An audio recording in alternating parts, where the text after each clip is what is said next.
sila dun sa serves nila. Meron sila dalawang aces. Ang Lasal naman yung 3 blocks, only 2 for Ateneo. And so far, Eliza Valdez with 10 points right away. Talaga naman, strong start for Eliza Valdez. Ang Miro and Morgan on the other side with 4. Manalo with also 3. And ulitin natin going into the final series, 10.5 ang average ni Eliza Valdez against Lasal. And in this series, she is averaging almost 18 points a match. Rita, let's go to Selena. Yes, sa huddle, masaya-masaya ang Lady Eagles. Hindi lang dahil nakuha nila ang nakaraang set, pero dahil alam nilang they're really living up to the essence of the game. Hindi lang nila binibigay ang lahat sa labanan, pero talagang mag-e-enjoy rin sila. Na kahit lamang sila ng isang set, naniniwala ang team na mapapaganda pa nila ang performance nila sa court at seen by the number of unforced errors they had for this set. Hindi nga nila Eliza, nababawi pa sila. Simula pa lang tawag ang kanilang masagang pakikipaglabanan. Maraming salamat, Selena. Well, bawi ang kailangan lang gawin dahil dito sa second set. 3-point lead. A strong start by the LSU na gustong bumawi rin. Sabi naman natin na pang-apat na ang ginagawa nitong DLSU. Kaya champion hearts nila. Yes. Ganun din naman kalaki. Morado. Fontes again. With the angle this time, hinabol ni Galang. Well pa to. Legal ball. And a chance ball for Ateneo. Oh! What a play by Morado just as Ahobiro was cutting and Valdez was going behind. Morado decided, hey, ako na lang. What a play. Mitsubishi Mirage G4, great play. Mitsubishi Mirage G4, expect more from the small sedan. A great battle by two great setters, our best setter, Kim Fajardo, and a promising maybe a future best setter, si Gio Morado. In the making of a Kim Fajardo, yes, marami nagsasabi. Tama. Yung composure, medyo pareho. Pareho rin matangkad, may tangkad din. Kaya pwede pumula. Off speed, and that's a point for Temesilio.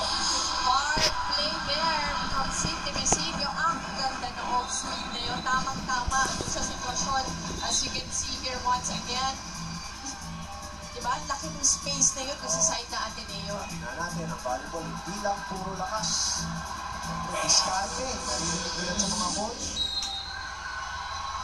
Puntaan naman natin si Inaong siya. Bumimosi, like I said earlier, Coach Ramil De Jesus wants to maximize all the advantages that the Lady Spikers has and can get. And though they lost the second set, he wants the Lady Spikers to live up to their middle. He says, kaya natin maganda advantage natin yun. Kailangan natin maximize yun. He also wants the girls to be more aggressive defensively. He says, sa first set, hindi tayo aggressive. Dahil di pwedeng, porket walang nag-receive, tinatapon lang natin yung second ball. Kontrolin mo yung mga ginagawa mo, timing at huwag magaling. Bumimosi? Maraming salamat, Tina. Well, nabanggit yung middle. They probably have the best middle front line para dito sa liga. No? I think yun ang frustration ni Coach Ramil. Hindi nagagamit. Kumbaga hindi na ma-maximize ito sa Liga Reyes. Pero, paano na sila nalipat dito? Kasama Mozy on an infraction at net ball. I think a net touch rather. Kita-kita naman ang violation na yun. At Patongan will come back for Tejada as Ateneo is down 5 here. Also, Coach Tyus at the bench looking for other people to warm up. As Sid Temesilio serves para sa Lasal. Mapapansin mo, mabibilis ang adjustments ng mga coaches natin in this game. Speaking of adjustments, adjust din sa mga palo at ng mga player. Bigayan, si Galang at saka si Valdez. Ang gaganda ng defensa ng floor defense. Oh, Quentin Lazaro. Great job as usual. Galang picking it up. Back set to time. Sumabot sa red. Kapag sa nawala sa point. Both teams trying to outsmart each other and finally Lasal getting that point. Ang ganda ng back set. Well, Cozy, as we look at this Oishi moment of the game, open up to everyday surprises. Yun na yung kailangan mong gawin. Nasa dulo ka na yung serye. Kailangan diskarte talaga, pautakan.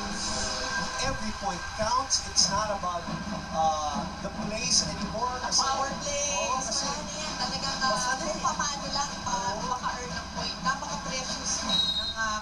points ngayon sa laro. Speaking of, namigay ng point ng Lasal, a service error as Morado serves. 2 serving 7. Tan again. Inalalaya ng kanyang palo. Mahirap din yung angle ng pinagalingan ni Alex Tan.